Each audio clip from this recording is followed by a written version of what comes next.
Hey guys, tonight we're diving into the original Greek myths, the ones that ancient people actually believed in and were genuinely terrified of. Because here's the thing, the Greek gods weren't wise, benevolent guardians watching over humanity with divine love. They were petty, vengeful, sexually violent, and often completely psychotic supernatural beings who treated mortals like disposable toys. But before we dive into this divine disaster, take a moment to like the video and subscribe, but only if you genuinely enjoy what I do here. And let me know in the comments where you're tuning in from. I'm curious to see how many people are ready to have their childhood ruined by the truth about Greek mythology. Now grab your favorite drink, turn down those lights, and let's journey back to ancient Greece together.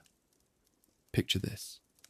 You're invited to Thanksgiving dinner, but instead of your weird uncle who talks too much about politics, you're sitting at a table with a serial cheater, his psychotically jealous wife, a guy who throws city-destroying tantrums when he doesn't get his way, and someone who punishes people for being too good at their jobs.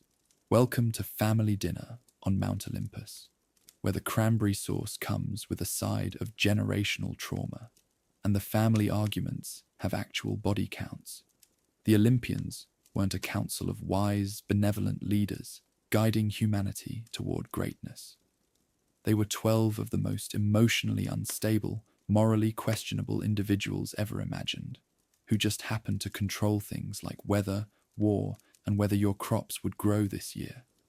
Imagine giving nuclear launch codes to people who never learned to share their toys, and you'll start to understand what ancient Greeks were dealing with. Zeus, the supposed king of the gods, was basically that boss who thinks his position gives him unlimited privileges with his employees. Except, instead of getting fired or sued, Zeus got to rule the universe while maintaining a hobby of transforming into various animals to trick mortal women into situations they definitely didn't sign up for. His conflict resolution style was either deception or lightning bolts, which explains a lot about why ancient people were terrified of storms. Hera, his wife, dealt with her husband's constant infidelity by becoming the ancient world's most vindictive stalker. But instead of confronting Zeus about his behavior, she spent her immortal existence making life miserable for his victims.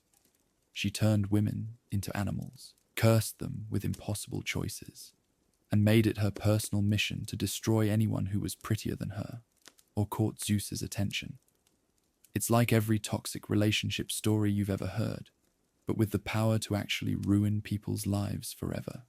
Poseidon, Zeus's brother and god of the sea, was essentially a divine toddler with access to natural disasters.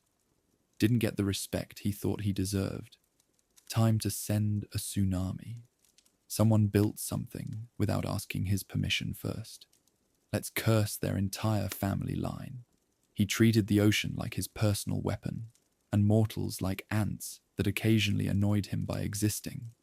Athena, supposedly the goddess of wisdom, had some seriously questionable ideas about justice. When bad things happened to women in her temples, her solution wasn't to punish the actual wrongdoers. It was to blame the victims and make their lives worse. Her version of wisdom apparently included holding grudges against people who were better at crafts than her and ruining their lives over creative differences. Aphrodite, the goddess of love, treated romance like psychological warfare and beauty like a competitive blood sport.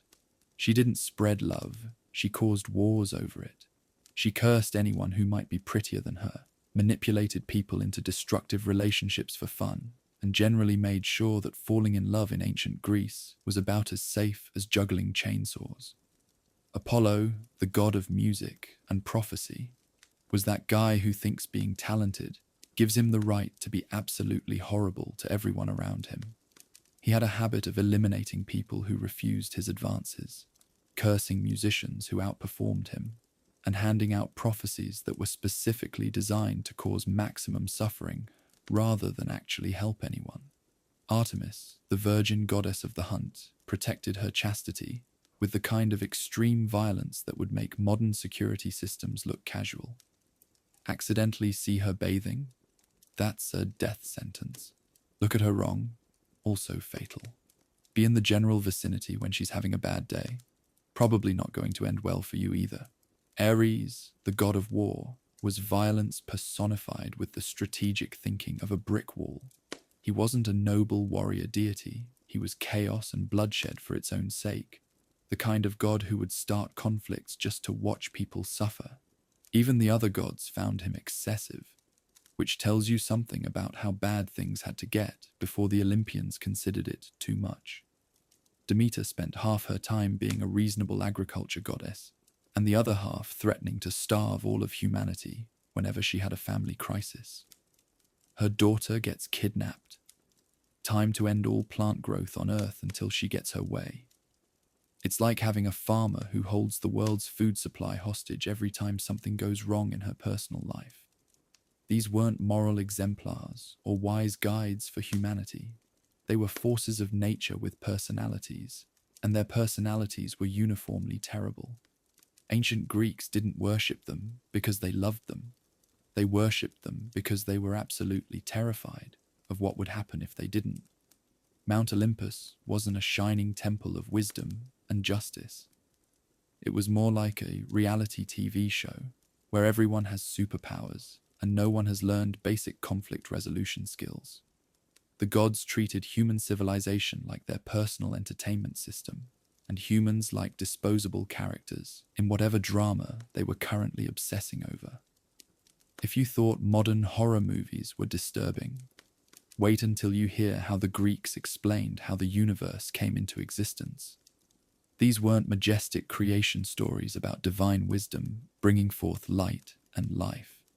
These were family dysfunction stories so extreme that they would make the writers of daytime soap operas say, "You know what? Maybe we should tone this down a bit." The Greek creation myths read like they were written by someone who had never heard of healthy family relationships and thought that generational trauma was a competitive sport.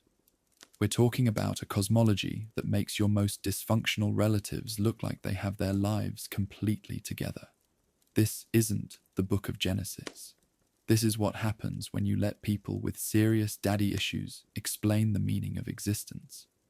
Let's start with Uranus and Gaia, the original couple that should have definitely gone to marriage counseling. Uranus wasn't content with being the personification of the sky. He also decided to become history's worst father by refusing to let any of his children be born. Every time Gaia got pregnant, instead of allowing normal childbirth, Uranus just kept the kids trapped inside her.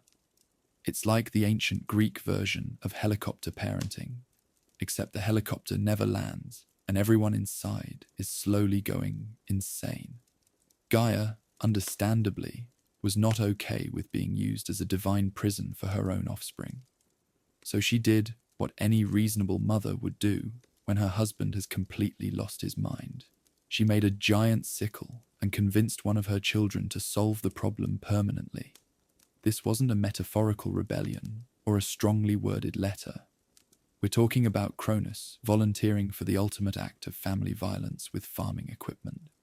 Cronus waited until the worst possible moment and then used that sickle to solve the Uranus problem in a way that would make ancient Greek divorce attorneys very wealthy.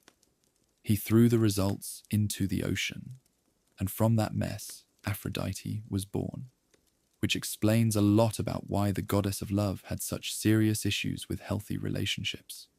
She was literally born from the most traumatic family conflict in cosmic history.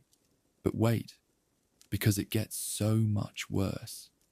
After successfully dealing with his father, Cronus decided to become an even more terrible parent than Uranus. A prophecy told him that one of his children would overthrow him. So Cronus came up with a solution that would make modern child protective services immediately revoke his parental rights forever. He decided to eat all of his babies, not symbolically, not metaphorically. Cronus literally made each of his newborn children into a very disturbing type of meal.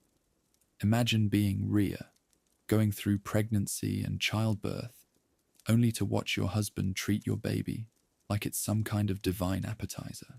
This happened multiple times because Cronus apparently never learned that consuming your children creates more problems than it solves. Rhea finally got tired of watching her husband use their children as snacks.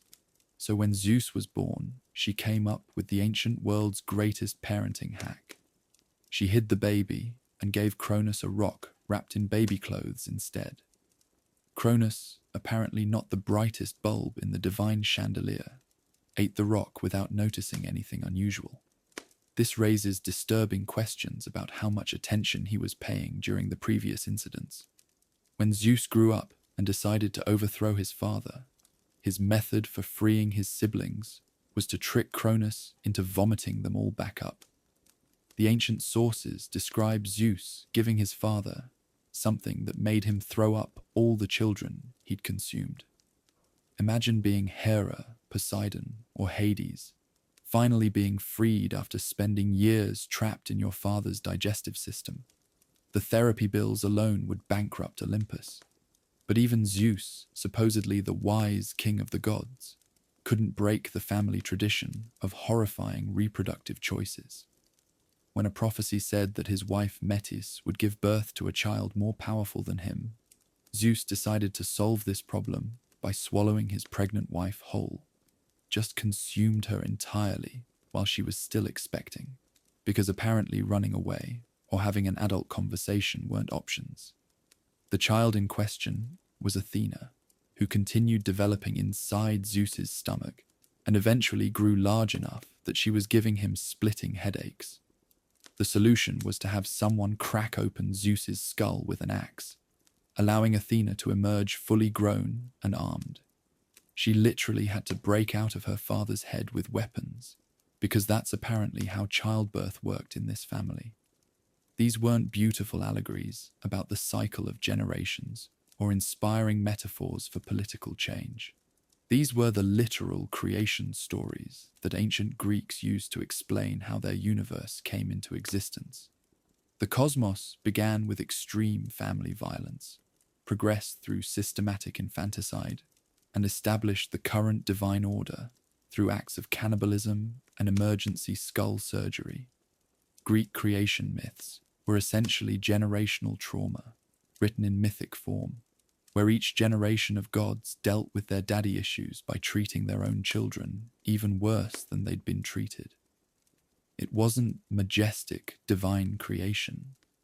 It was family dysfunction so severe that it literally created the fundamental structure of reality. When ancient Greeks looked at their gods and saw patterns of abuse, violence, and complete emotional dysfunction, it wasn't because they had limited imagination.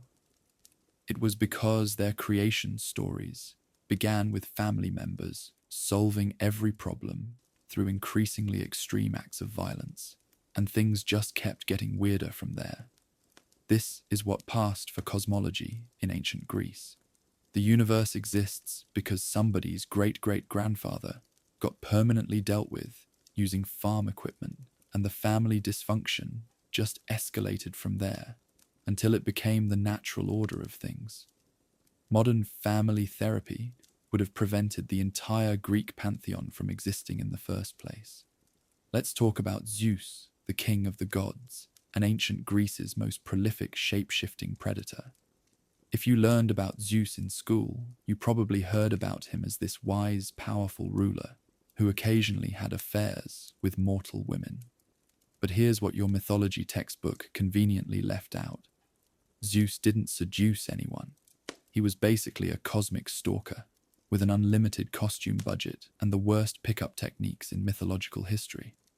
The ancient Greeks didn't sugarcoat Zeus's behavior the way we do today. They knew exactly what kind of character their king of the gods was, and they were absolutely terrified of him. Modern retellings like to use words like romance and seduction when describing Zeus's interactions with mortal women, but the original sources were much more honest about what was actually happening. Take the story of Europa, a Phoenician princess who was just minding her own business, picking flowers when Zeus decided he had to have her.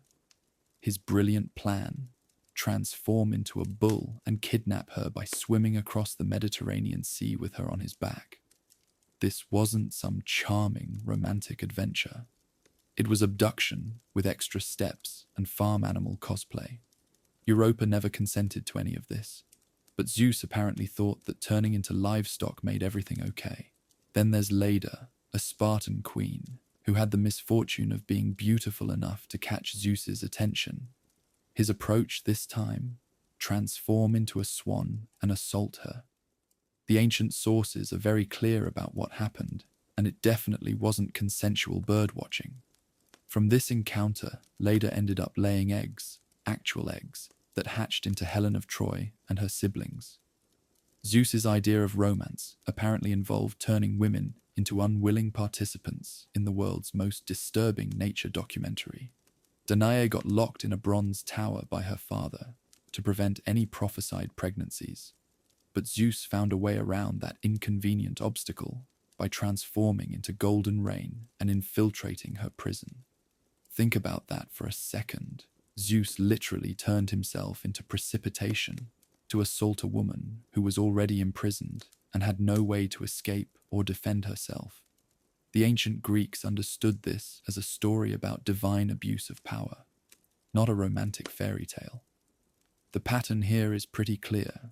Zeus saw women he wanted, transformed into something else to trick or trap them, and then did whatever he wanted regardless of their consent. Bulls, swans, golden rain, eagles. Zeus's transformation abilities weren't used for wise leadership or cosmic justice. They were used for deception and assault on an industrial scale. What makes this even more disturbing is that Zeus had unlimited power. He could have done literally anything else. He could have appeared as himself, had honest conversations, or just not bothered mortal women at all.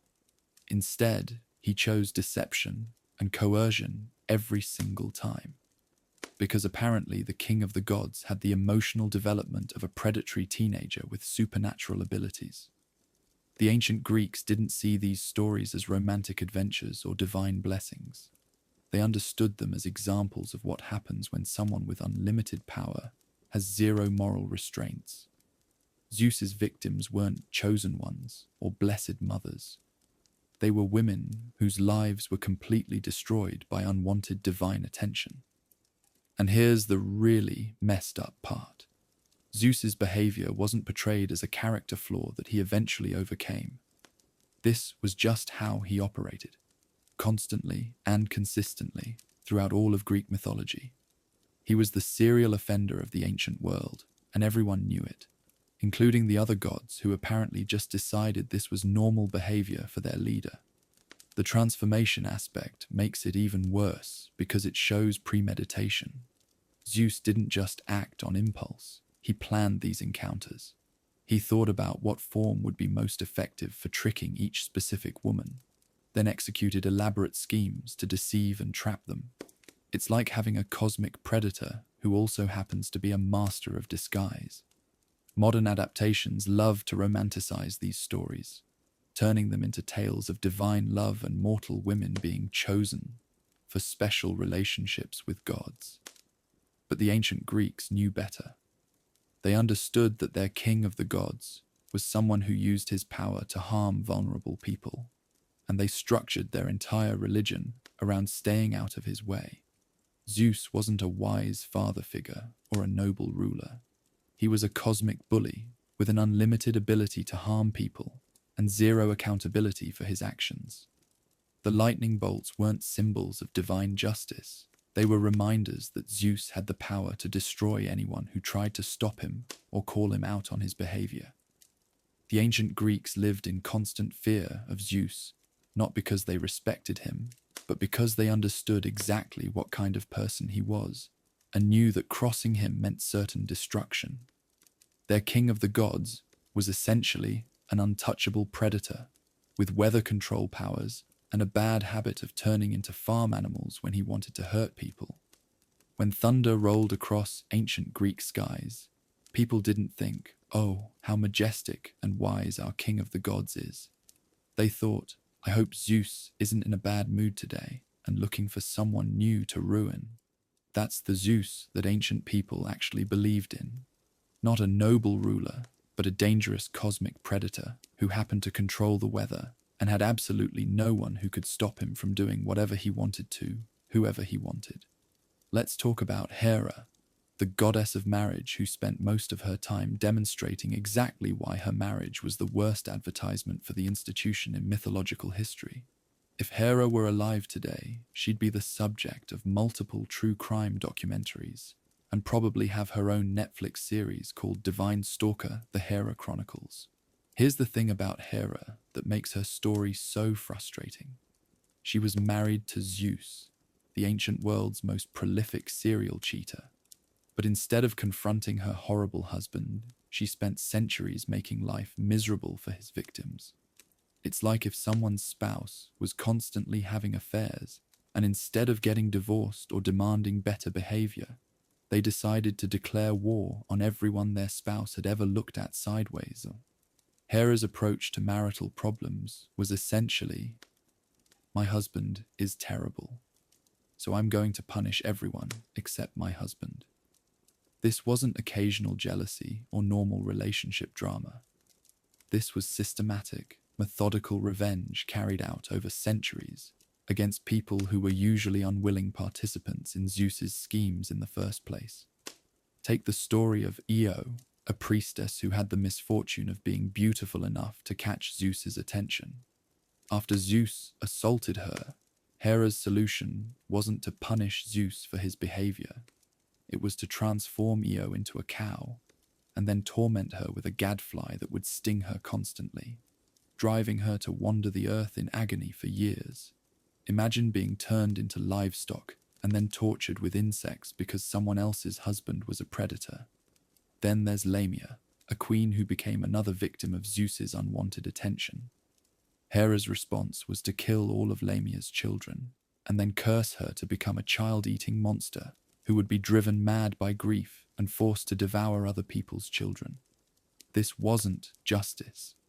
This was turning one victim of Zeus's behavior into a threat to innocent families everywhere. Semele, the mother of Dionysus, got tricked by Hera into asking Zeus to appear before her in his true divine form, which instantly incinerated her. Hera's revenge plan was basically, let me manipulate this woman into accidentally committing suicide because my husband got her pregnant. That's not righteous anger. That's premeditated elimination disguised as divine trickery. The pattern here is absolutely insane when you think about it rationally. Hera had unlimited divine power, immortality, and the status of queen of the gods. But instead of using any of that to address the actual source of her problems, Zeus, she became a cosmic stalker who spent eternity hunting down women who were usually victims themselves. What makes Hera's behavior even more disturbing is how methodical and creative she was with her revenge. She didn't just get angry and move on. She would spend decades or centuries planning elaborate punishments that were specifically designed to cause maximum suffering to people who had already been traumatized by her husband's behavior. Hera represents jealousy that has been completely institutionalized and turned into a divine career. She wasn't just occasionally jealous.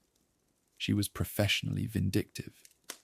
Her full-time job was essentially being the ancient world's most powerful stalker, using her divine abilities to destroy the lives of people whose only crime was existing while attractive in the same universe as Zeus. The ancient Greeks understood that Hera's behavior was completely unhinged, but they also knew she had unlimited power to act on her unhinged impulses. She wasn't a role model for wives. She was a cautionary tale about what happens when someone with serious psychological issues gets access to divine abilities and decides to use them for revenge instead of therapy. Modern people sometimes try to paint Hera as a feminist icon, standing up to her cheating husband, but that completely misses the point. A feminist approach would be confronting Zeus, demanding better treatment, or leaving the relationship. Hera's approach was to become an accomplice to Zeus's system of abuse by punishing his victims instead of holding him accountable. Hera essentially spent eternity proving that having unlimited power doesn't make you wise, righteous, or capable of healthy relationship decisions. She was the divine embodiment of every toxic person who blames everyone except the person who's actually causing the problems in their life. The most frustrating part is that Hera could have solved her marital problems in about 5 minutes if she'd wanted to. She was the queen of the gods with cosmic powers. She could have demanded better treatment, enforced boundaries, or simply left Zeus to face the consequences of his behavior. Instead, she chose to become a professional victim blamer with supernatural abilities. Ancient Greeks didn't worship Hera because they admired her marriage or thought she was a positive role model for wives. They worshipped her because they were terrified of becoming the target of her completely misdirected rage. She was the divine reminder that some people will choose to perpetuate cycles of abuse, rather than address the actual sources of their problems. Hera wasn't the goddess of good marriages. She was the goddess of what happens when someone decides that everyone else is responsible for their spouse's terrible behavior except their spouse. She turned marital dysfunction into a cosmic force that threatened innocent people throughout the ancient world. If you ever wondered why ancient Greek marriages had so many problems, just look at their patron goddess of marriage, a woman who spent eternity demonstrating exactly how not to handle relationship issues while having the power to destroy anyone who disagreed with her methods. Let's talk about Athena and Artemis, the goddesses who were supposedly praised for their wisdom and chastity, but whose idea of protecting those virtues involved turning people into monsters and committing homicide over accidental wardrobe malfunctions. These weren't wise, pure goddesses gracefully maintaining their dignity. They were cosmic enforcers who treated virginity like a military operation and responded to any perceived threats with extreme violence.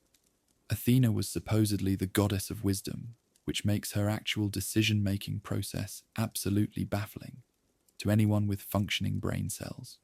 Take the famous story of Medusa, which modern people have completely misunderstood thanks to later Roman retellings. But even in the versions where Medusa was assaulted in Athena's temple, Athena's response wasn't to punish the perpetrator. It was to blame the victim and turn her into a monster whose very appearance would kill people.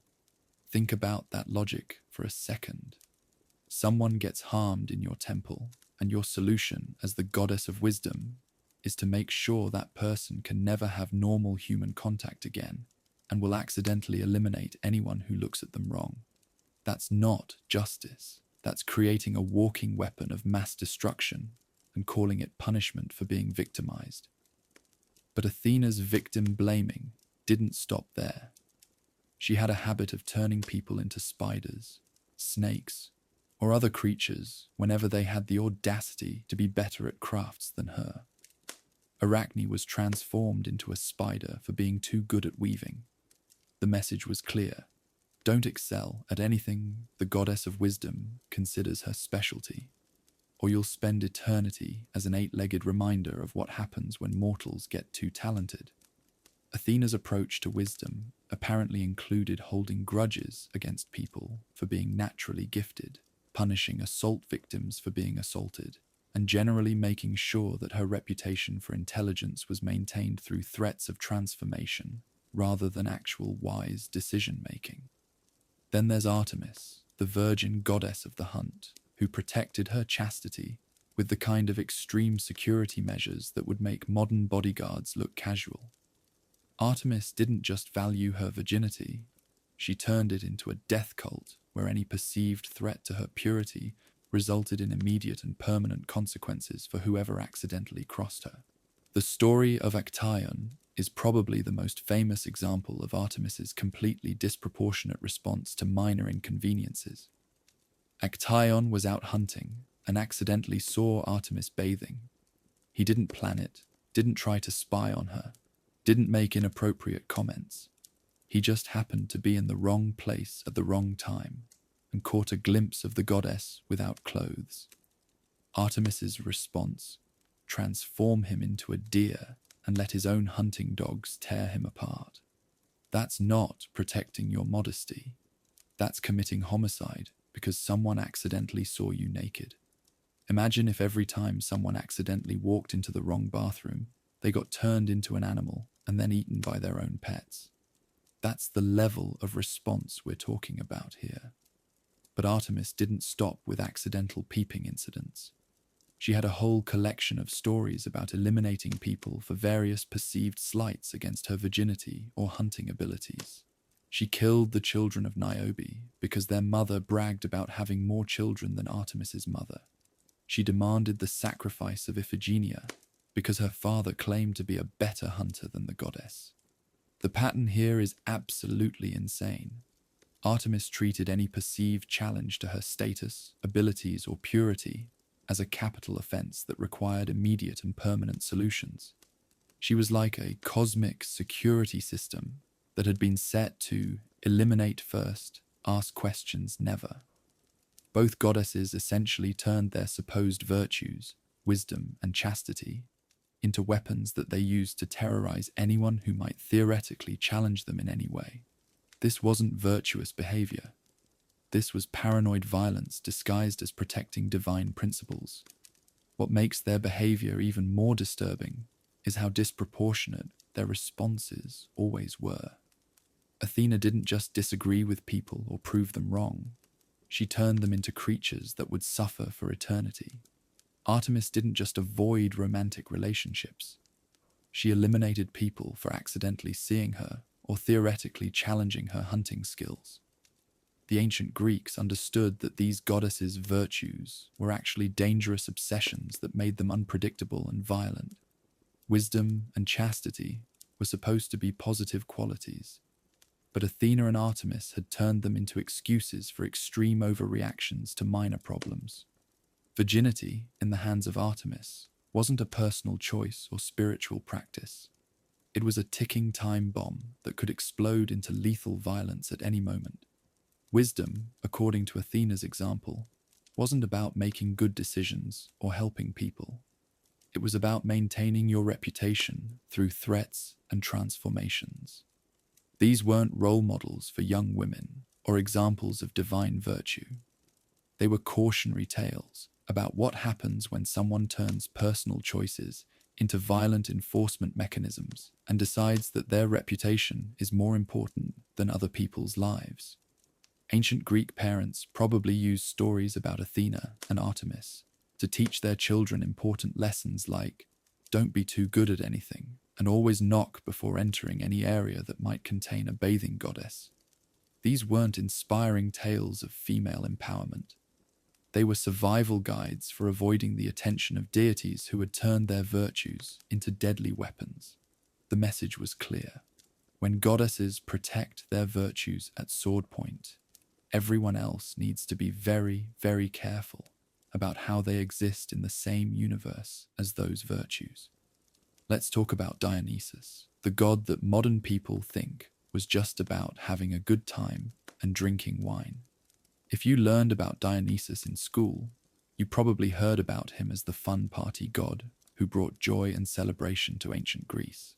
What they didn't mention is that Dionysus was essentially running ancient Greece's most dangerous cult, where party time often ended with people literally tearing each other apart with their bare hands and then not remembering any of it afterward. Dionysus wasn't just the god of wine and good vibes. He was the god of religious madness, and his idea of a fun religious experience would make modern horror movie directors take notes and possibly seek therapy. His worship involved something called divine madness, which sounds mystical and spiritual, until you realize it meant losing complete control of your rational mind and engaging in acts of violence that would traumatize you for life if you could remember them. The followers of Dionysus, particularly the women called Maenads, would enter states of religious ecstasy that were basically ancient Greek versions of mass hysteria events.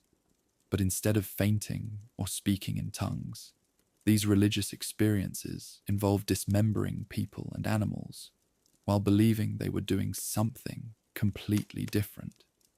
It's like if modern religious retreats occasionally turned into accidental homicide scenes. The most famous example of Dionysiac worship gone wrong is documented in Euripides' play, The Bacchae. which wasn't fiction. It was based on actual religious practices that ancient Greeks knew were genuinely dangerous. In the story, the women of Thebes become followers of Dionysus and enter such a state of religious madness that they kill King Pentheus by literally pulling him apart with their hands, believing he was a wild animal threatening them. The really disturbing part: the king's own mother, Agave, participated in this without recognizing her own son. She carried his head back to the city, thinking it was the head of a lion she'd killed during a successful hunting trip.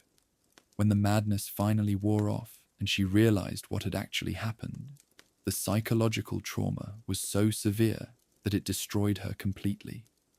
This wasn't an isolated incident in Dionysiac worship. This was the standard operating procedure. The gods' religious festivals regularly involved people losing their minds so completely that they would commit acts of violence against their own family members while believing they were engaging in religious devotion or hunting wild animals. Dionysus's approach to religious conversion was also uniquely terrifying. When cities refused to accept his worship, he didn't just move on to find more receptive audiences. He would curse the population with mass madness that forced them to participate in his cult, whether they wanted to or not. It's like if missionaries showed up at your door and their backup plan for rejection was making your entire neighborhood lose their minds until they agreed to convert. The ancient Greeks understood that Dionysus represented the dangerous side of losing control and abandoning rational thought. His worship was popular precisely because it offered people a chance to completely escape from their normal lives and responsibilities. But that escape came with the risk of doing things during their religious ecstasy that would horrify them when they returned to normal consciousness. Modern people love to romanticize Dionysiac festivals as liberating celebrations of freedom and natural impulses, but the ancient sources make it clear that these events were genuinely dangerous. People died during Dionysiac worship, sometimes accidentally, sometimes because the religious madness turned violent, and sometimes because participants lost the ability to distinguish between reality and hallucination. The wine aspect of Dionysus worship wasn't just about having a few drinks and relaxing. Wine in ancient religious contexts was used as a tool for achieving altered states of consciousness that allowed people to completely disconnect from their rational minds. The goal wasn't social drinking. It was religious intoxication that opened the door to experiences that were considered divine but could easily become deadly. Dionysus represented the idea that true religious experience required abandoning all self-control, personal responsibility, and rational thought. His worship was essentially institutionalized temporary insanity, disguised as spiritual enlightenment.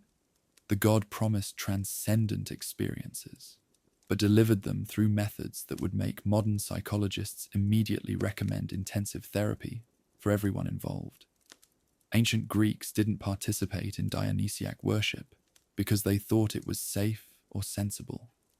They participated because they believed that sometimes you had to risk your sanity and your life to achieve genuine contact with the divine. The madness wasn't a bug in the system, it was the main feature. The festivals of Dionysus were essentially ancient Greece's version of extreme religious experiences, where people deliberately induced psychological states that could result in permanent trauma or accidental violence. It was religious Russian roulette, where the stakes were your sanity and possibly your life.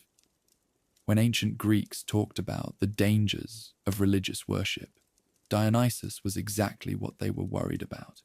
He represented the thin line between spiritual ecstasy and complete psychological breakdown, and his followers regularly crossed that line with consequences that could destroy families and communities.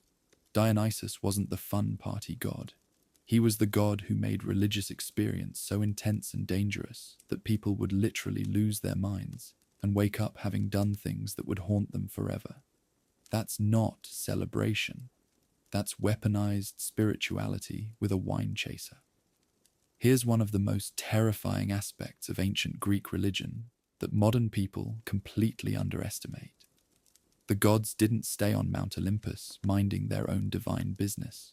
They regularly came down to earth disguised as ordinary people to test whether mortals were being sufficiently hospitable. And failing, these secret tests usually resulted in your entire city being wiped off the map. Imagine if health inspectors had the power to level entire neighborhoods when they found violations. Except the health inspectors were immortal beings testing your politeness, instead of your kitchen cleanliness, and you never knew when they might show up or what they looked like. That's essentially what ancient Greeks believed they were living with every single day. The most famous example of divine hospitality testing is the story of Baucis and Philemon, an elderly couple who passed the test and became the only survivors in their region. Zeus and Hermes decided to take a little field trip to see how mortals were treating strangers, so they disguised themselves as poor travelers and went door to door asking for food and shelter. Here's the thing that makes this story absolutely terrifying. Everyone else in the area failed the test. We're not talking about a few rude people or some bad neighborhoods. We're talking about entire communities of people who apparently didn't meet the gods' standards for hospitality. And the divine response to failing a politeness test was complete and total destruction of everyone who lived there. Zeus and Hermes didn't give out second chances, warnings, or opportunities for improvement. They didn't consider that maybe people were having bad days, dealing with their own problems, or simply couldn't afford to feed every stranger who knocked on their door. The test was pass or die, and most people died. Baucis and Philemon passed the test by sharing their simple meal with the disguised gods, even though they were poor and didn't have much to offer. Their reward was surviving while everyone they'd ever known was eliminated in a divine flood. They got to watch their entire community disappear because their neighbors hadn't been nice enough to strangers who turned out to be cosmic beings in disguise. The message here is absolutely chilling. Ancient Greeks believed that any stranger who came to their door might be a god testing them, and failing to be perfectly hospitable could result in divine punishment that would destroy not just them, but potentially everyone they cared about. Every interaction with a stranger was potentially a life or death examination, administered by beings with unlimited power and zero tolerance for imperfect scores. This wasn't just a one-time story, either. Greek mythology is full of examples of gods disguising themselves as beggars, travelers, or other ordinary people to test mortal behavior. Apollo and Poseidon worked as laborers for King Laomedon and then destroyed Troy when he refused to pay them. Various gods would show up at cities demanding proper treatment and obliterating the places that didn't meet their expectations. The ancient Greeks lived in constant fear of accidentally offending a god who was pretending to be a normal person. You couldn't just be polite to people you thought were important. You had to be perfectly hospitable to everyone all the time, because any random stranger could be a divine being conducting a surprise inspection of your moral character. Think about how exhausting and terrifying that would be. Every time someone knocked on your door, you'd have to consider the possibility that this was a god testing you, and that your response could determine whether you and everyone you loved would live to see tomorrow. Every interaction with a stranger was potentially a cosmic exam, where the penalty for failing was death. The gods didn't test people on important moral issues like justice, kindness to family, or honesty in business dealings. They tested hospitality, specifically how well people treated strangers who might be down on their luck. It's like having your entire eternal fate determined by how you respond to door-to-door salespeople, except the salespeople have the power to send natural disasters if they don't like your attitude. Ancient Greeks couldn't afford to have bad days, financial problems, or personal boundaries when it came to strangers asking for help. Every beggar could be Zeus. Every traveler could be Hermes. Every person asking for food could be a god deciding whether your entire city deserved to continue existing. The hospitality testing also reveals something disturbing about divine justice. The gods weren't interested in understanding context, circumstances, or individual situations. They created arbitrary tests with lethal consequences and applied them without considering that mortals might have legitimate reasons for not being able to help every stranger who showed up at their door. This system essentially turned basic human interactions into Russian roulette. You never knew when you were being tested, what the specific criteria were, or how many chances you'd get to pass. The only safe approach was to assume every stranger was a disguised god and treat them accordingly, which meant living in a constant state of anxiety about social interactions. Ancient Greek hospitality culture developed not because people were naturally generous and kind, but because they believed that rudeness to strangers could literally get them, and everyone they cared about eliminated by divine beings who were conducting secret evaluations of human behavior. The gods didn't walk among mortals to understand human struggles, offer guidance, or build relationships. They came down to conduct surprise inspections of human morality, with pass or die grading systems and no appeals process for people who didn't meet their standards. Every knock on the door was potentially a final exam administered by cosmic beings who graded on a curve where anything less than perfect hospitality could result in your entire community being removed from existence. Here's the part about Greek mythology that would make modern therapists immediately start prescribing antidepressants. The ancient Greeks didn't believe in free will, personal agency, or the ability to change your destiny through good choices. They believed in fate, which was basically a cosmic script that had already been written for your entire life. And your job was to act out your predetermined role, even if that role involved accidentally sleeping with your mother or being eaten by your own children. The concept of fate in Greek mythology wasn't like modern ideas about destiny being something you can influence through hard work and good decisions. Greek fate was more like being trapped in a horror movie where you've already read the script, you know exactly how terrible everything is going to be, and you still have to act out every scene exactly as written, while hoping that maybe, just maybe, the ending will somehow be different. Even the gods couldn't escape fate, which should tell you everything you need to know about how hopeless this system was for regular mortals. Zeus, the king of the gods with unlimited power, still couldn't change certain predetermined outcomes. If the gods who controlled thunder, earthquakes, and natural disasters were stuck following a cosmic script they didn't write, what chance did humans have? The story of Oedipus is probably the most famous example of how Greek fate worked, and it's absolutely terrifying when you think about it seriously. Oedipus receives a prophecy that he will kill his father and marry his mother, so he does everything possible to avoid this outcome. He literally runs away from the people he thinks are his parents and spends his life trying to prevent the prophecy from coming true. But here's the nightmare part. Every action Oedipus takes to avoid his fate is actually what causes his fate to happen. He runs away from his adoptive parents, which puts him on the road where he meets and kills his real father. He solves the riddle of the Sphinx, which makes him king and leads to him marrying his real mother. His attempts to prevent the prophecy are exactly what make the prophecy come true. This isn't just bad luck or poor decision-making. This is a system where trying to avoid your terrible fate is precisely what ensures your terrible fate will happen. It's like being told you're going to step on a landmine, so you decide to avoid that area completely. But it turns out that avoiding that area is exactly what leads you to step on the landmine somewhere else. The Oracle at Delphi was basically ancient Greece's most depressing fortune-telling service. People would travel hundreds of miles to ask important questions about their futures, and the oracle would give them prophecies that were designed to come true in the most psychologically devastating way possible. The prophecies weren't warnings that could help people avoid problems. They were spoilers for tragedies that were definitely going to happen.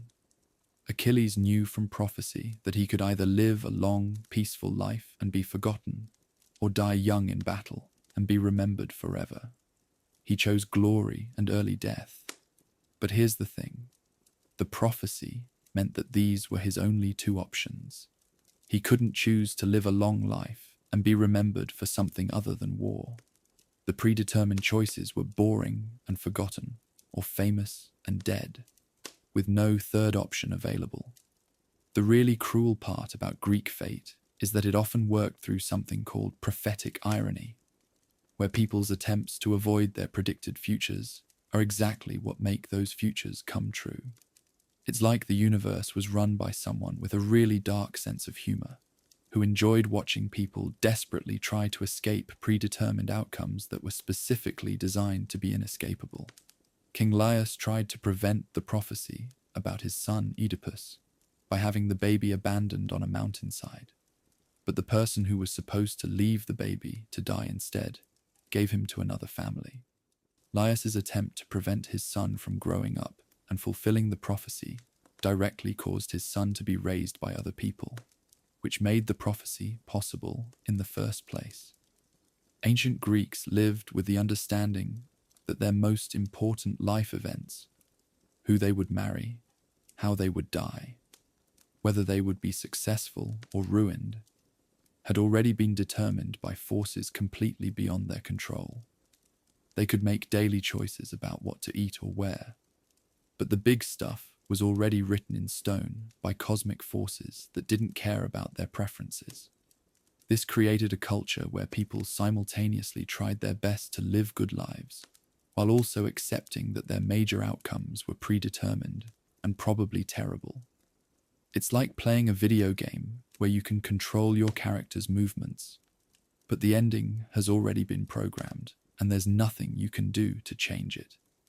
The three fates, Clotho, Lachesis, and Atropos, were the cosmic entities who spun, measured, and cut the thread of every human life. They weren't influenced by prayers, sacrifices, or good behavior. They just followed whatever cosmic plan had been established before anyone was born, and both gods and mortals had to live with whatever those three had decided about their futures. Greek mythology is full of people who receive warnings about their fates and then spend their entire lives trying to avoid those fates, only to discover that their avoidance strategies were exactly what made the fates come true.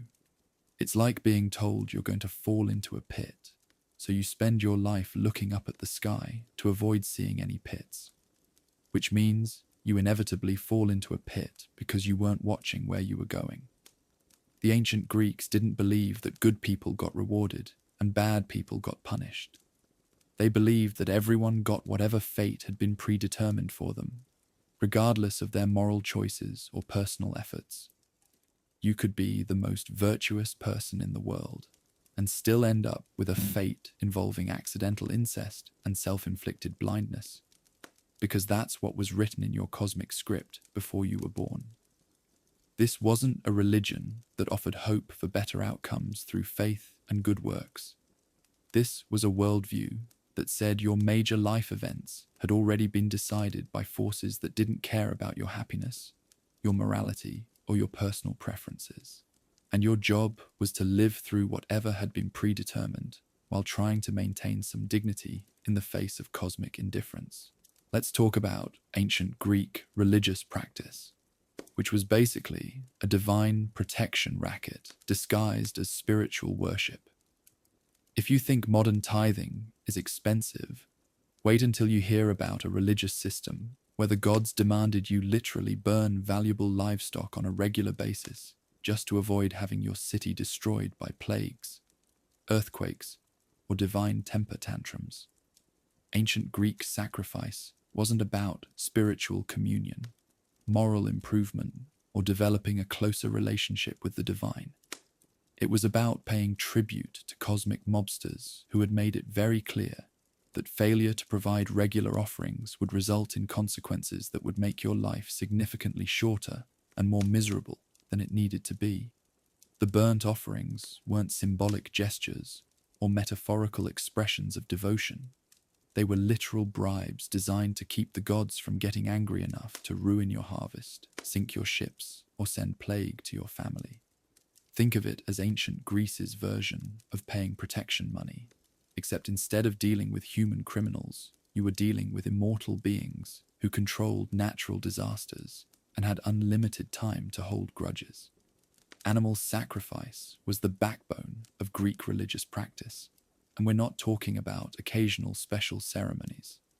This was regular, expensive, ongoing tribute that required communities to maintain herds of cattle, goats, and sheep, specifically for the purpose of burning them alive to appease divine appetites. It was like having a subscription service for divine favor, except cancelling your subscription could result in your entire city being wiped out by supernatural forces. The gods were very specific about what they wanted and how they wanted it prepared. Different deities preferred different animals, different cooking methods, and different portions of the sacrifice. Apollo wanted cattle, Artemis preferred deer, Poseidon expected horses. It was like running a divine restaurant where the customers were immortal, had unlimited power to destroy you if they didn't like the service, and never left tips. The ritual process itself was designed to maximize the waste of valuable resources while creating dramatic displays that reminded everyone how expensive it was to maintain divine favor. The animals had to be perfect specimens without blemishes or defects, which meant sacrificing your best livestock rather than getting rid of animals that were sick or unproductive anyway. The actual burning process involved cutting up the animals, placing specific portions on altars, and setting everything on fire so the smoke would rise up to the gods. The ancient Greeks believed that gods literally consumed the smoke from burnt offerings, which means their deities had cosmic powers, but apparently needed mortals to barbecue their meals for them. What makes this system even more disturbing is that the burnt portions were usually the best parts of the animal: the fat, the organs, and the choicest cuts of meat. The people doing the sacrificing got to keep the scraps and less valuable portions if they got anything at all. It was like being required to give your boss the best parts of your paycheck, while keeping just enough to avoid starving. Blood offerings were also a regular part of Greek religious practice, involving the deliberate spilling of animal blood on altars, into the ground, or into sacred waters. This wasn't just about killing animals for food and offering some to the gods as a courtesy. This was about deliberately wasting blood as a form of divine payment that had no practical benefit for the people providing it. The Greeks also practiced libation, which involved pouring out valuable wine, oil, or honey as offerings to the gods. Think about how expensive those commodities were in the ancient world, and then imagine being religiously required to pour them onto the ground or into fires on a regular basis. It's like being required to pour premium whiskey down the drain every week to prevent supernatural beings from making your life miserable. The most disturbing part of Greek sacrifice culture is that it was based on fear rather than love or devotion. People didn't sacrifice animals because they felt grateful to benevolent gods who deserved honor.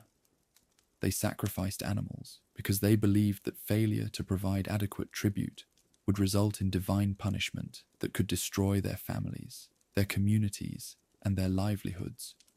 Ancient Greek communities had to budget for religious expenses, the same way modern communities budget for defense spending or disaster preparedness. Except instead of preparing for human enemies or natural disasters, they were preparing for divine entities who might decide to send plagues or earthquakes if they felt insufficiently appreciated. The gods didn't demand virtue, moral behavior, or spiritual development from their worshippers. They demanded meat, blood, wine, and regular displays of submission that demonstrated human acknowledgement of divine power. You could be the most ethical person in the world, but if you didn't provide adequate sacrifices, the gods would still ruin your life for being insufficiently generous with your livestock. This created a religious system where wealth was essentially equivalent to spiritual safety. Rich people could afford better sacrifices and more frequent offerings, which meant they had better relationships with the gods and lower chances of divine punishment. Poor people had to choose between feeding their families and appeasing cosmic entities who might destroy them for being unable to afford premium tribute. The sacrifice system also meant that ancient Greek communities were constantly burning valuable resources that could have been used to improve people's lives, build infrastructure, or prepare for actual emergencies. Instead of investing in their communities, they were literally setting their wealth on fire to appease supernatural beings who offered no practical benefits in return. Greek religious practice was essentially a cosmic extortion scheme, where immortal beings with unlimited power demanded regular tribute from mortals who had no choice but to comply or face consequences that could include death, disease, natural disasters, and the destruction of everything they cared about. The gods weren't spiritual guides or moral teachers. They were divine protection racketeers who had made it clear that humans needed to pay up regularly or face the consequences of disappointing entities who treated human civilization like their personal income source. Imagine having to burn a significant portion of your annual income just to avoid having supernatural beings ruin your life, and you'll understand what ancient Greeks considered normal religious practice. Here's one of the most twisted aspects of Greek mythology that would make modern Instagram influencers immediately delete their accounts and go live in caves. Being beautiful in ancient Greece was basically a death sentence that came with a side of divine harassment and a lifetime subscription to supernatural stalking services. In a world where gods had unlimited power and the emotional maturity of jealous middle schoolers, physical attractiveness wasn't a blessing. It was a target on your back that made you visible to cosmic entities who treated beautiful mortals like collectible toys they could steal, transform, or destroy whenever they got bored. Aphrodite, the goddess of beauty, was supposed to celebrate and protect attractive people, but her actual track record reads like a serial killer's resume. She didn't just get jealous when someone was prettier than her.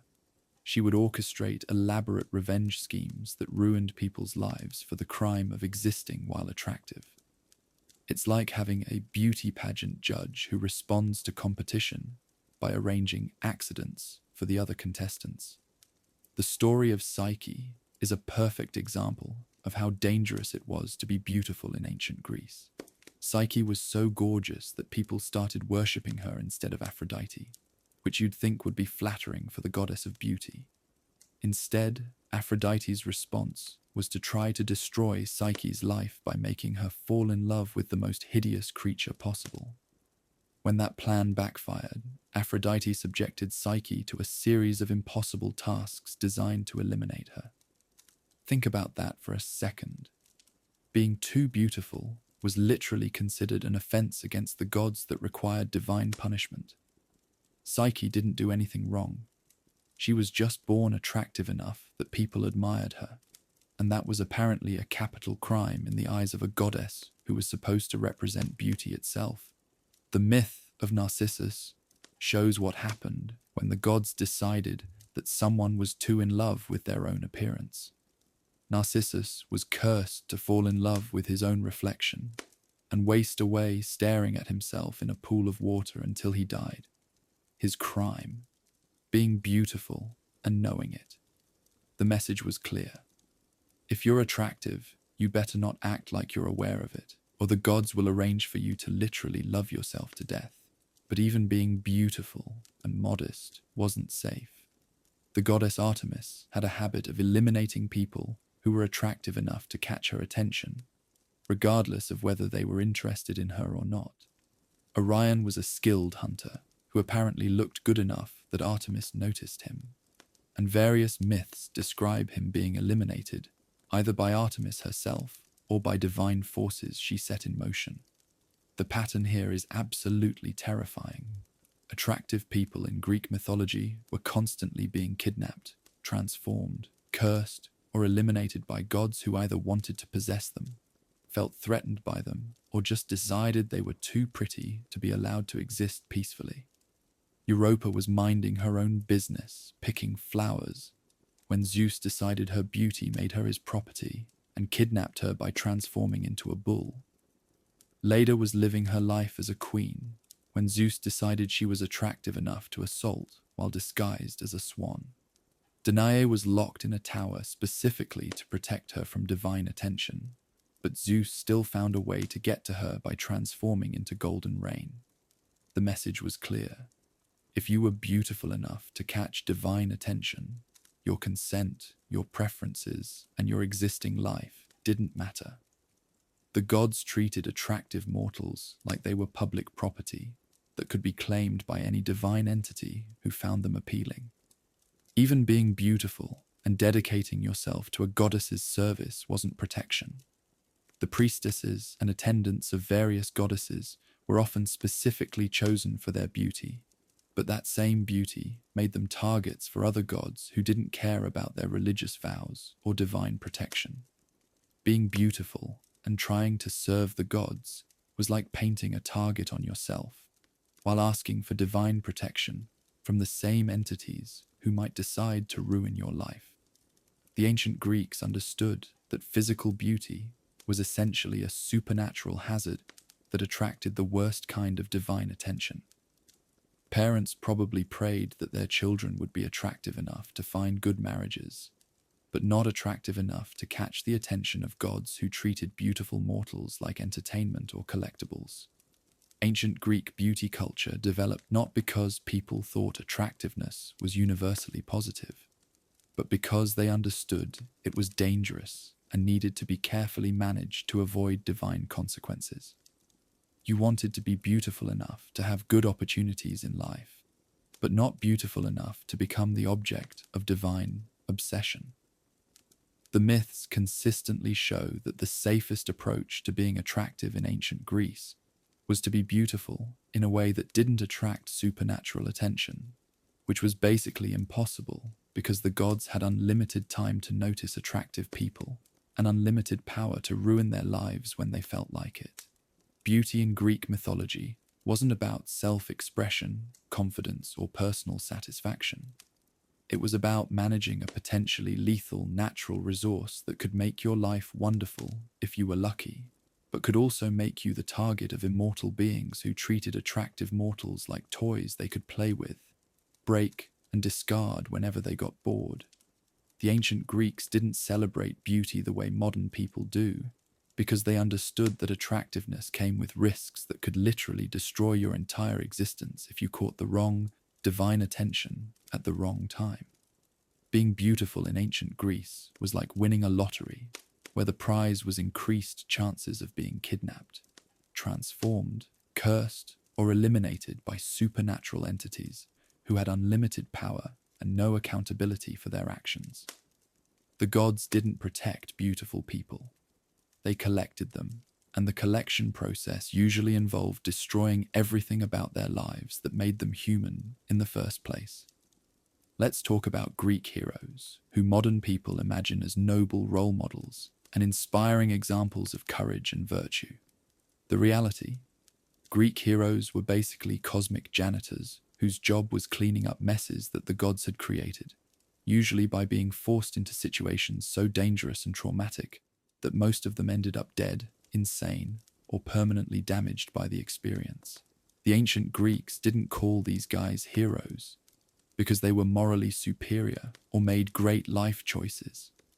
They called them heroes because they survived supernatural disasters long enough to accomplish whatever impossible task the gods had dumped on them, and that was considered impressive enough to deserve legendary status, even if they died horribly in the process. Take Heracles, probably the most famous Greek hero, whose entire career was basically a court-ordered community service program administered by cosmic entities with serious anger management problems. Heracles didn't wake up one day and decide to become a hero because he wanted to help people or make the world a better place. He was forced into hero work as punishment for crimes he committed while temporarily insane. Insanity that was caused by Hera, who was mad at him for existing as proof of her husband's infidelity. The 12 labors of Heracles weren't inspiring quests chosen by a noble warrior seeking to prove his worth. They were impossible tasks assigned by King Eurystheus as a form of divine punishment, designed to be so dangerous that Heracles would probably die attempting them. The fact that he survived was less about heroism and more about having divine parentage and supernatural strength that made him nearly impossible to kill. But here's what modern retellings don't tell you. Completing the 12 labors didn't make Heracles happy, fulfilled, or mentally stable. He spent the rest of his life dealing with the psychological trauma of being forced to fight monsters, clean supernatural messes, and risk his life repeatedly for other people's problems. His story ends with him dying in agony from poison, and being so desperate to end his suffering that he builds his own funeral pyre. Perseus is another hero whose story sounds inspiring until you realize he was basically a divine assassination contractor. His quest to kill Medusa wasn't chosen because he wanted to rid the world of a dangerous monster. He was forced into it by a king who wanted to get rid of him and figured that sending him to fight a creature whose gaze turned people to stone was a good way to arrange an accidental death. Perseus succeeded in killing Medusa, but only because the gods gave him magical equipment and supernatural assistance. Without divine intervention, he would have been turned to stone immediately. His heroism consisted mainly of following divine instructions and using cosmic cheat codes provided by gods who had their own reasons for wanting Medusa eliminated. Theseus is celebrated for killing the Minotaur, but that monster existed because of divine punishment inflicted on Crete for King Minos's failure to properly sacrifice a bull to Poseidon. The labyrinth, the monster, and the requirement for human sacrifice were all consequences of divine anger, and Theseus was essentially hired to clean up a supernatural mess that had been created by godly temper tantrums. Most heroic quests in Greek mythology started with gods creating problems and then expecting mortals to solve them. The heroes weren't choosing to fight monsters or go on dangerous adventures because they loved excitement or wanted to help people. They were being used as tools by divine entities who had made messes they didn't want to clean up themselves. The psychological toll on Greek heroes was enormous and rarely discussed in modern adaptations. These men were forced to fight supernatural creatures, witness horrific violence, and risk their lives repeatedly in situations that would traumatize anyone with normal human psychology. Most heroes ended up with what modern people would recognize as severe PTSD, depression, and anxiety disorders. Jason and the Argonauts went on their quest for the Golden Fleece because Jason needed to prove his worth to claim a throne that was rightfully his. But the quest itself was designed to be impossible, and even when they succeeded, Jason's life fell apart afterward. His relationship with Medea became toxic and destructive, ending with her murdering their children to spite him. The heroic quest didn't lead to a happy ending. It led to family destruction and psychological devastation.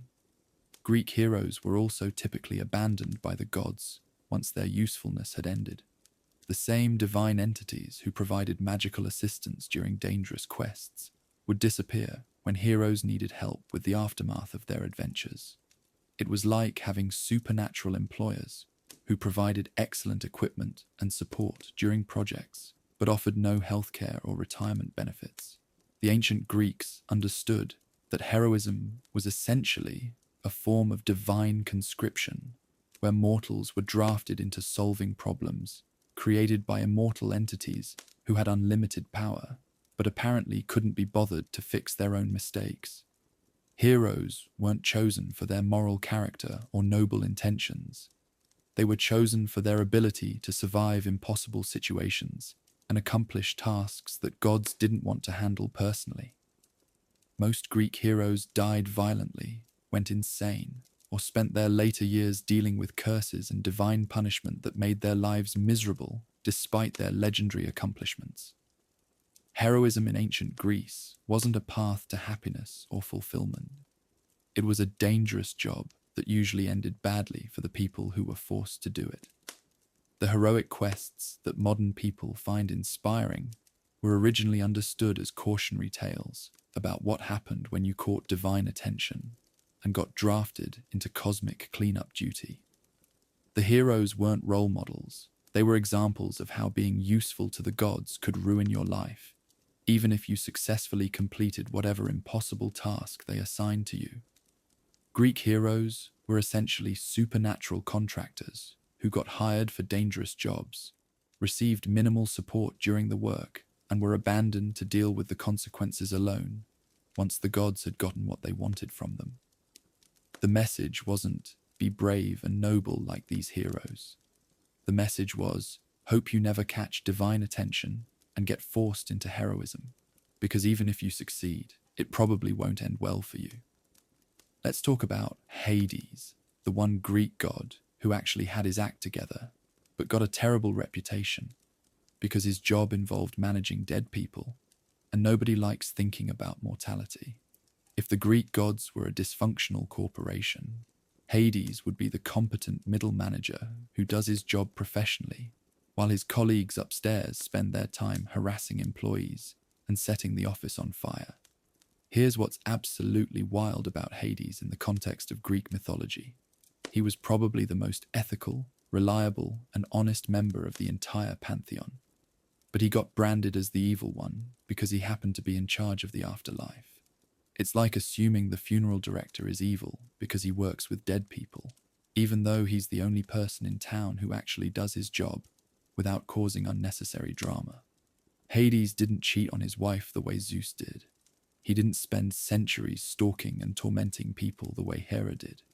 He didn't throw natural disaster tantrums like Poseidon, or turn people into monsters for beating him at arts and crafts like Athena. He just managed the underworld efficiently and treated people fairly according to the rules that everyone had agreed upon. The ancient Greeks didn't actually consider Hades evil. That's a later development that happened when Christian ideas about hell got mixed up with Greek mythology. The original Hades was more like a cosmic administrator who kept accurate records and made sure the afterlife ran smoothly, which was probably the most useful job anyone in the pantheon was actually doing. The underworld that Hades managed wasn't hell in the Christian sense. It wasn't a place of eternal punishment for sinners or a fiery realm of torture for evil people. It was just where everyone went when they died, regardless of how good or bad they'd been during life. It was like a cosmic DMV that processed everyone equally and efficiently, without the corruption and favoritism that characterized everything else the gods touched. Hades had clear, consistent rules about how the underworld worked, and he followed those rules even when it was inconvenient for him. When heroes like Orpheus or Heracles showed up demanding special treatment, Hades didn't just say no because he felt like it. He explained the rules and sometimes even made exceptions when people made compelling cases. That's more professionalism than any other Olympian ever showed. The Persephone situation is the one story that makes Hades look bad, and it's worth examining because it reveals how different ancient Greek values were from modern ones. The myth describes Hades kidnapping Persephone to make her his wife, which sounds horrible by modern standards, but was actually considered a normal form of marriage in ancient cultures, where women were essentially property transferred from fathers to husbands. Even in the Persephone myth, Hades wasn't acting out of malice or evil intentions. He wanted a wife. He asked Zeus for permission, as was customary when negotiating marriages, and Zeus gave approval without consulting Demeter or Persephone. By ancient standards, Hades followed proper protocol. The problem wasn't his behavior. It was a marriage system that didn't consider women's consent relevant to major life decisions. When Demeter threw a cosmic tantrum about her daughter's marriage and threatened to starve all of humanity, Hades agreed to a compromise that allowed Persephone to spend part of the year with her mother. He could have just said, "Too bad, she's my wife now," and used his divine power to keep her permanently. Instead, he negotiated a solution that kept everyone reasonably happy and prevented mass starvation. Compare Hades' behavior to literally any other male Olympian. Zeus transformed into animals to deceive and assault mortal women. Poseidon threw city-destroying tantrums whenever he felt disrespected. Apollo eliminated people for rejecting his advances. Hades asked permission, followed established procedures, and agreed to compromises when conflicts arose. The underworld that Hades managed was also remarkably fair by ancient standards. People weren't punished based on Hades' personal preferences or random divine whims. There were established judges, Minos, Rhadamanthus, and Aeacus, who evaluated souls and assigned appropriate afterlife experiences. The system had checks and balances that prevented arbitrary punishment. Even the famous punishments in the underworld, Sisyphus rolling his boulder, Tantalus reaching for fruit he couldn't grasp, weren't Hades being cruel for fun. These were specific punishments for specific crimes, administered according to divine justice rather than personal vendettas. Hades didn't invent these punishments because he enjoyed watching people suffer. He administered them because that's what the cosmic legal system required. Hades also honored agreements and kept his word, which was practically unheard of among the Olympians. When people made deals with him, he followed through on his commitments. When heroes completed the tasks he set for them, he provided the rewards he'd promised. His reputation for honesty was so strong that people swore binding oaths by the river Styx, which flowed through his domain. The ancient Greeks were actually reluctant to say Hades' name out loud, not because they thought he was evil, but because they were worried about attracting his attention and being reminded of their own mortality. They called him Pluto, meaning wealthy, or other euphemisms because nobody wanted to think too hard about death, even when they acknowledged that the god of death was actually pretty reasonable. Hades got a bad reputation because he had an unpleasant but necessary job, and people preferred to focus on the flashy, dramatic gods who controlled things like war, love, and weather, rather than the competent administrator who made sure the afterlife functioned properly. It's like blaming the person who manages the sewage treatment plant for dealing with waste, even though that person is providing an essential service that keeps society running. If you had to choose which Greek god to work for, Hades would probably be your best option. He had clear expectations, consistent policies, and a track record of treating people fairly according to established rules. Working for any other Olympian would be like having a boss who might decide to turn you into an animal or destroy your family because they were having a bad day. Hades wasn't the villain of Greek mythology. He was the only responsible adult in a pantheon full of cosmic children who used their unlimited power to act out their personal drama on everyone around them. After learning about all the violence, dysfunction, and general cosmic awfulness of the Greek gods, you're probably wondering why ancient people didn't just pack up their stuff and move somewhere with better deities. The answer is both simple and terrifying.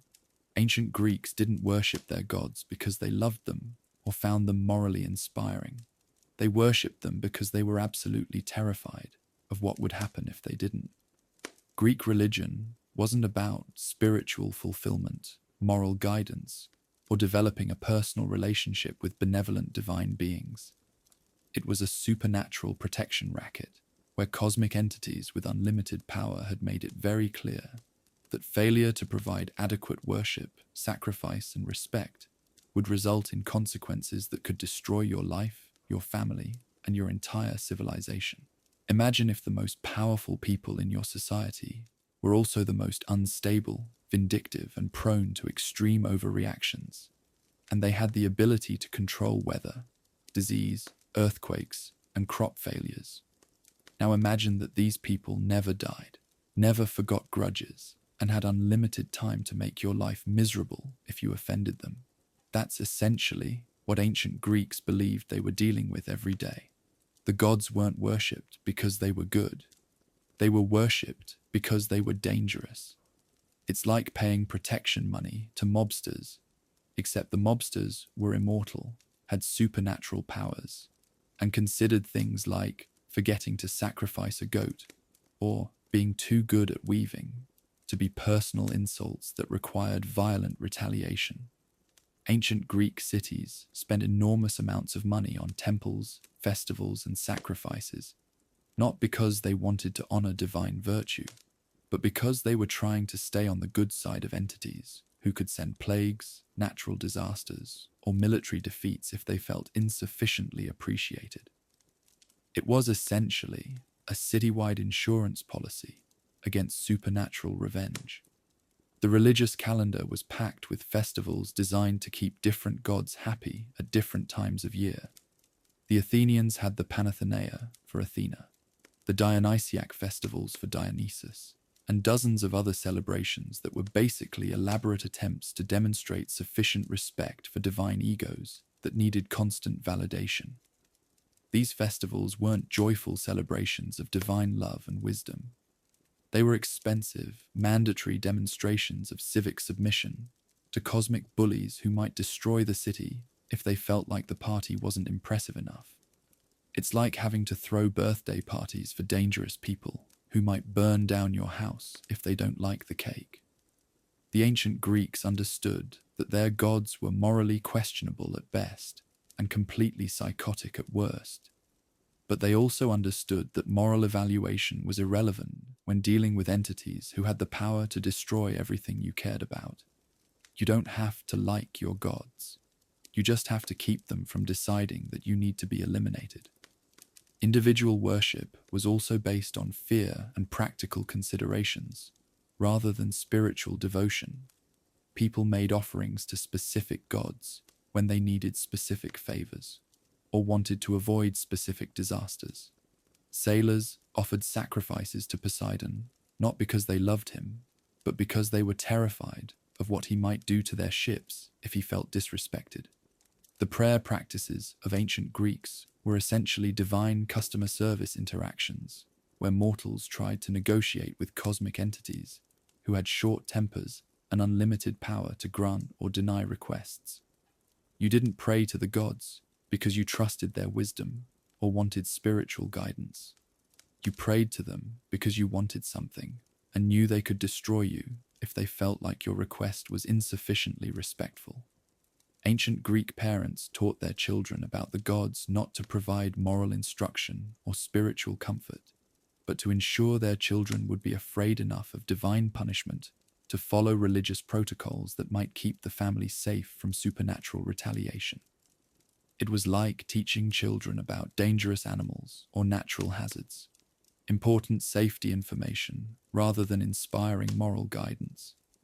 The oracle at Delphi was popular not because people thought Apollo was wise and benevolent, but because they were desperate for any information that might help them avoid accidentally offending gods whose rules were arbitrary and whose punishments were severe. People traveled hundreds of miles and paid substantial fees to get prophecies that were usually terrifying and unhelpful. But any information was better than complete ignorance about divine intentions.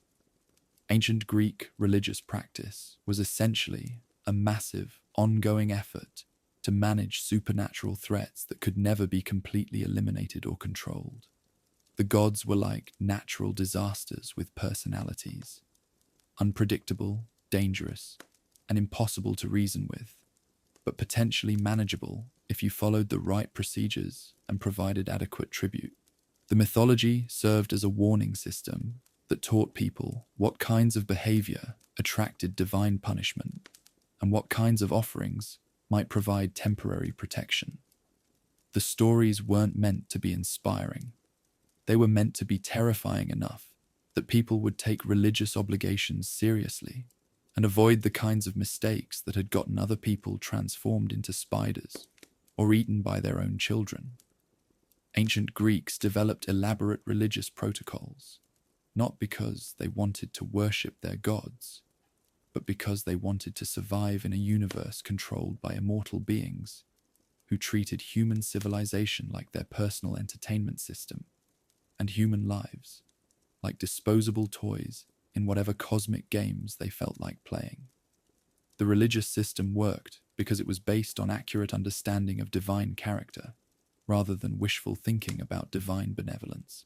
The gods were powerful, petty, vindictive, and dangerous, so the appropriate response was fear, respect, and whatever tribute was necessary to avoid becoming the target of their unlimited capacity for revenge. Greek religion was essentially a survival strategy, disguised as spiritual practice, designed to help mortals navigate a world controlled by supernatural entities who had unlimited power and absolutely no accountability for how they used it.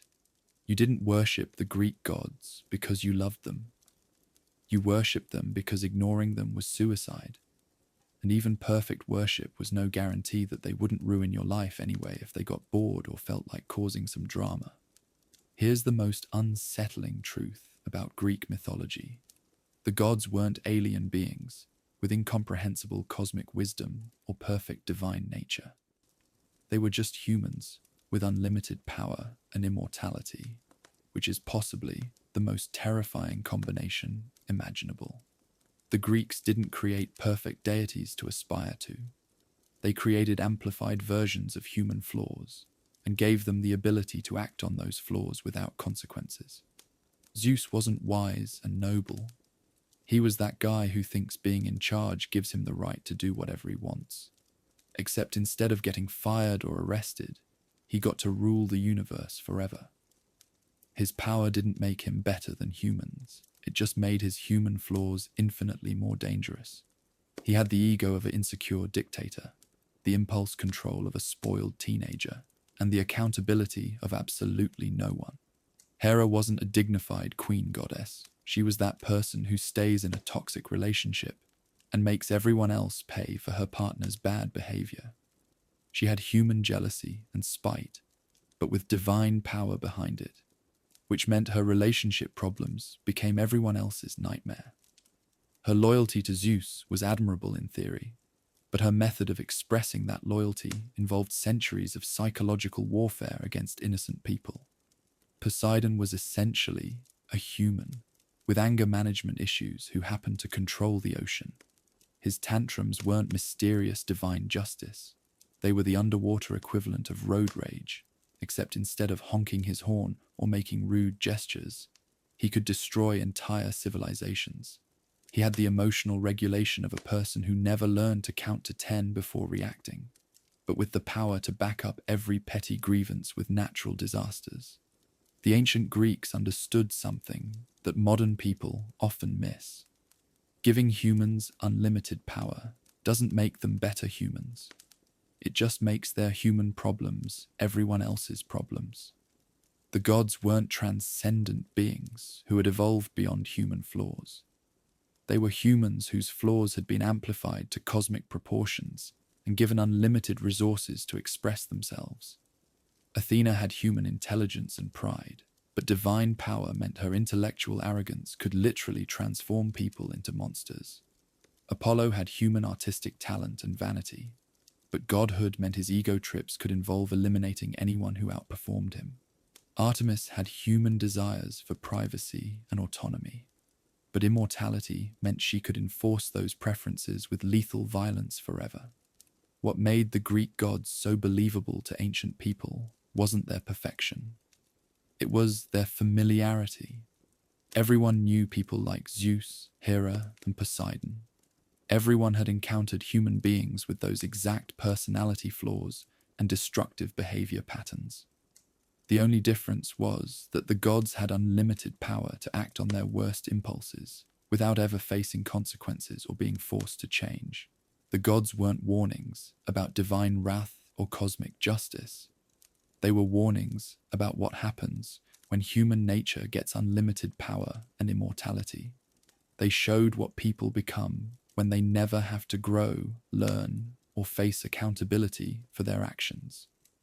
It's like looking at your worst relatives and imagining what would happen if they lived forever and could control natural disasters.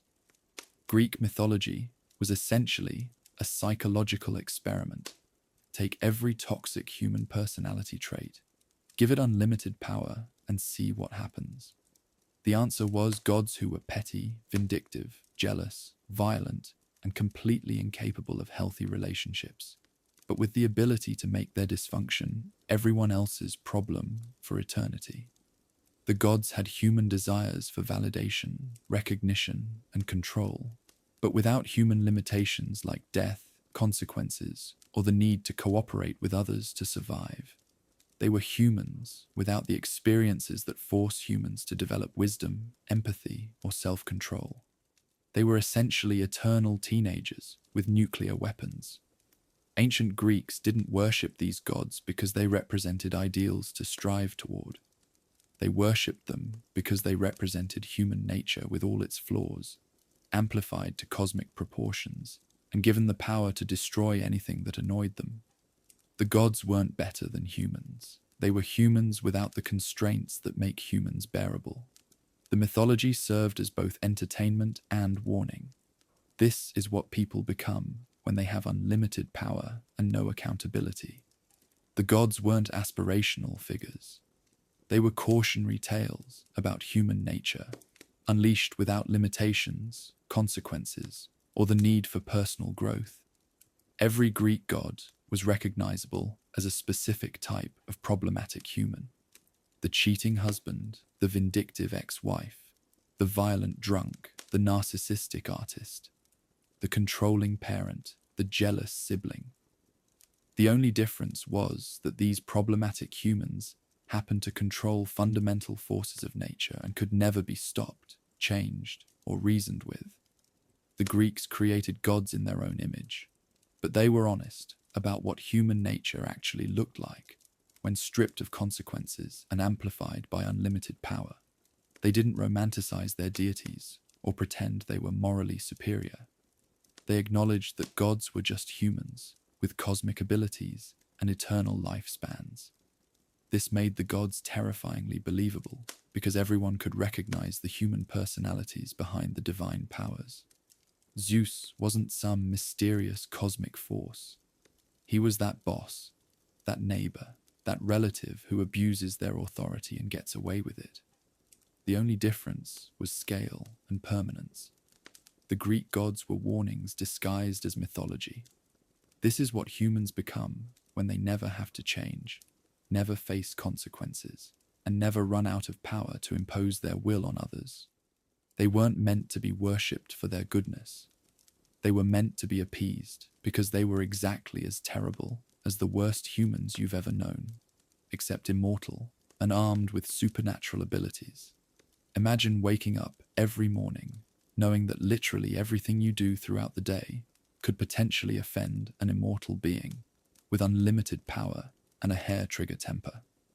Welcome to daily life in ancient Greece, where existing as a normal human required the kind of constant vigilance that would make modern anxiety sufferers feel like they had their lives totally under control. For the average Greek, daily life wasn't about personal fulfillment, career advancement, or weekend plans. It was about successfully navigating a supernatural minefield where every activity, every decision, and every interaction carried the risk of accidentally insulting cosmic entities who treated human mistakes like personal attacks that required violent retaliation. You couldn't just plant crops and hope for a good harvest. You had to make sure Demeter was adequately honored, properly sacrificed to, and not currently having one of her legendary mood swings that could turn your fertile fields into barren wasteland because she was upset about something completely unrelated to your farming abilities. Agriculture wasn't just about soil and weather. It was about divine customer service. Traveling wasn't a matter of packing supplies and choosing a route. It was about performing elaborate rituals to convince Poseidon not to sink your ship, smash your cart, or send bandits to eliminate you because he was having a bad day and felt like making some mortals suffer. Every journey required supernatural insurance policies that might not even work if the gods felt like you hadn't been respectful enough. Even cooking dinner involved religious obligations. You couldn't just prepare food for your family.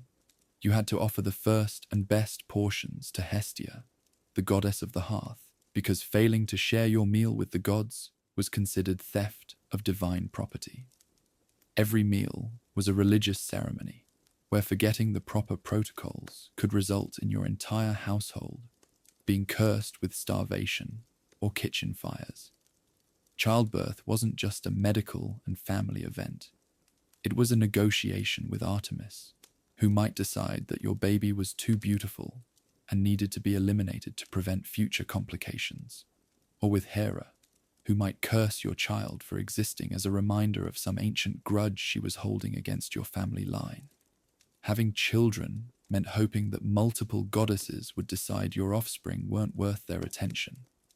Getting married required satisfying Hera's expectations for proper ceremony, while also making sure you didn't accidentally attract the attention of Aphrodite, who might decide your relationship was too happy and needed some dramatic conflict to make it more entertaining. Love wasn't just between two people. It was a performance for divine entities who treated human relationships like soap operas they could rewrite whenever they got bored. Even artistic pursuits came with supernatural risks. You couldn't just be good at weaving, music, or poetry without worrying that you might become too skilled and attract the attention of gods who would see your talent as a personal challenge to their authority. Excellence in any field was essentially painting a target on yourself for divine beings who couldn't tolerate the idea that mortals might be better at anything than they were. The daily ritual requirements were exhausting and expensive. Morning prayers to ensure the day wouldn't be a disaster. Evening offerings to thank the gods for not destroying your life during the past 12 hours. Seasonal festivals that required substantial financial contributions and time commitments.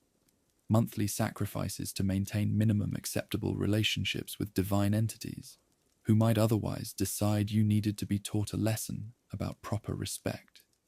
Ancient Greeks couldn't just have bad days, make mistakes, or experience normal human problems without considering the divine implications. If your crops failed, it wasn't just bad weather. It might be evidence that you'd offended Demeter. If you got sick, it wasn't just illness. It might be punishment from Apollo for some perceived slight. If your business failed, it wasn't just bad luck. It might be divine retribution for inadequate sacrifice or improper ritual observance. The psychological pressure of living under constant divine surveillance was enormous. Every thought, every action, and every word had to be considered for its potential to attract unwanted supernatural attention. You couldn't just live your life. You had to curate your existence to avoid offending immortal beings who might be watching and evaluating your behavior at any moment. Sleep wasn't even safe, because the gods could communicate through dreams, which meant that even your unconscious mind was potentially subject to divine messaging that you needed to interpret correctly or face consequences for misunderstanding cosmic communications. There was literally no part of human existence that was free from supernatural oversight and potential divine intervention. The religious calendar was packed with mandatory observances that required time, money, and energy that people needed for survival activities like farming, crafting, and trading. But skipping religious obligations was essentially gambling with your life and the lives of everyone you cared about, because the gods kept detailed records of who was properly respectful and who needed to be reminded about divine priorities. Ancient Greeks developed elaborate superstitious behaviors, not because they were primitive or irrational, but because they were trying to manage supernatural threats that could never be completely controlled or predicted. Spilling wine might require immediate offerings to prevent divine anger. Breaking pottery might need ritual cleansing to avoid cursing your household. Every accident was potentially a religious crisis. The exhaustion of ancient Greek religious life came from the constant need to be vigilant about divine relations, while also trying to accomplish the practical tasks necessary for survival. You had to farm, trade, raise children, and maintain your household, while simultaneously managing relationships with immortal beings who had unlimited power and very little patience for human limitations. Religion wasn't a source of comfort, wisdom, or spiritual fulfillment. It was a full-time job that required constant attention and provided no guarantees that your efforts would be sufficient to protect you and your loved ones from supernatural consequences. The gods weren't in some distant heaven watching benevolently over humanity. They were embedded in every aspect of daily life, making every moment potentially dangerous and every decision potentially lethal. Living with the Greek gods was like having the world's most demanding, unpredictable, and dangerous neighbors who never moved away and had unlimited power to make your life miserable if they decided you weren't being sufficiently respectful of their arbitrary and constantly changing expectations. So here we are, at the end of our journey through the divine dysfunction that was ancient Greek mythology. And if you're feeling a little disturbed by what you've learned tonight, that's probably the appropriate response. The Greek gods weren't meant to make you feel inspired, uplifted, or spiritually fulfilled. They were meant to make you feel terrified, vigilant, and very, very careful about how you conducted yourself in a universe controlled by immortal beings with serious psychological issues. The ancient Greeks didn't create these myths because they had limited imagination or primitive understanding of morality. They created them because they were being brutally honest about human nature and what happens when you give unlimited power to beings who never have to grow, change, or face consequences for their actions. The gods were terrifyingly familiar because they were essentially humans without the experiences that force humans to develop wisdom, empathy, or self-control. Modern people often look at Greek mythology and think, how could anyone believe in gods who were so flawed and terrible? But that's exactly backwards. The Greeks believed in these gods because they were flawed and terrible in recognizable human ways. These weren't abstract cosmic forces or incomprehensible alien intelligences. They were personalities that everyone could recognize from their own lives, just amplified to cosmic proportions and given eternal lifespans. Every culture creates gods that reflect something about their understanding of power, morality, and human nature. The Greeks created gods who were powerful, chaotic, and painfully human, which made them believable in a way that perfect, morally spotless deities could never be.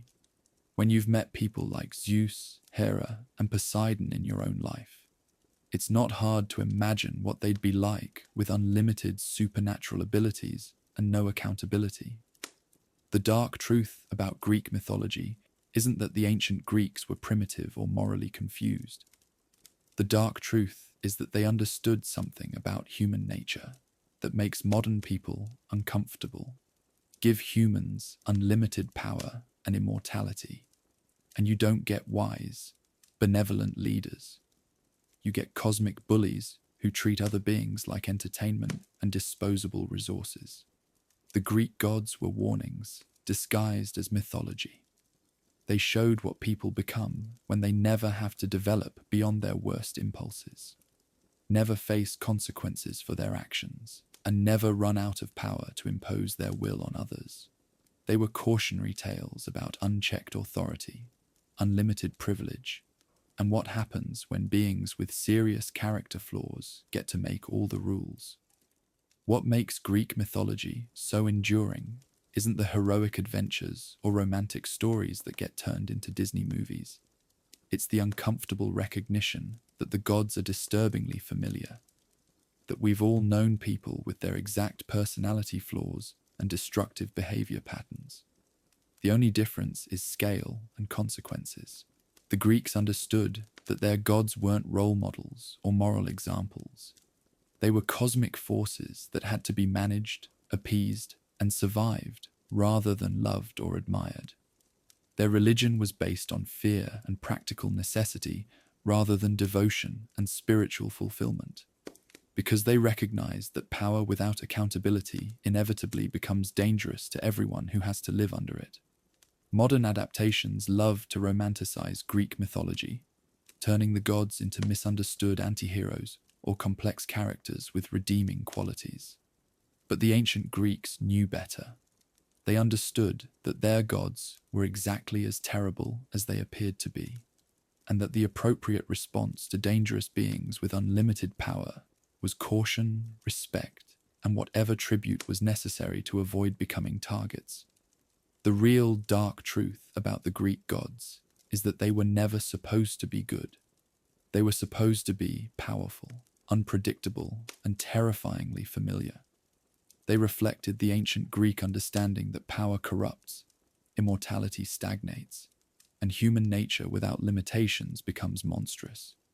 We created gods in our own image, and unfortunately, we were honest about what that image actually looked like when stripped of consequences, accountability, and the need for personal growth.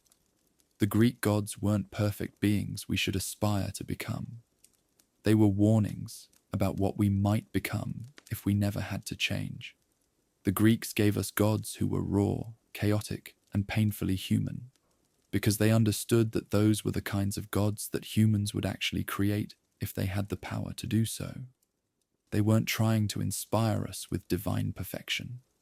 They were trying to warn us about divine dysfunction. Maybe the real dark truth about the Greek gods is that they're still with us today, in every person who has unlimited power over others and uses it badly, in every system that prioritizes authority over accountability, and in every situation where human nature gets amplified by power without corresponding growth in wisdom or empathy. The ancient Greeks looked at their gods and saw themselves, not as they wanted to be, but as they actually were when all the constraints were removed. And that's probably the most honest, terrifying, and enduringly relevant thing about Greek mythology. It shows us exactly what we're capable of becoming when we have the power to act on our worst impulses without ever having to face the consequences. The gods were never supposed to comfort us.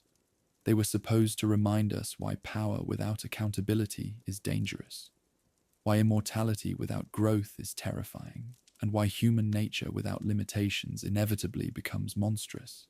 Maybe that's the lesson we're still learning today. Be very, very careful who you give unlimited power to, because they probably won't use it any better than Zeus did.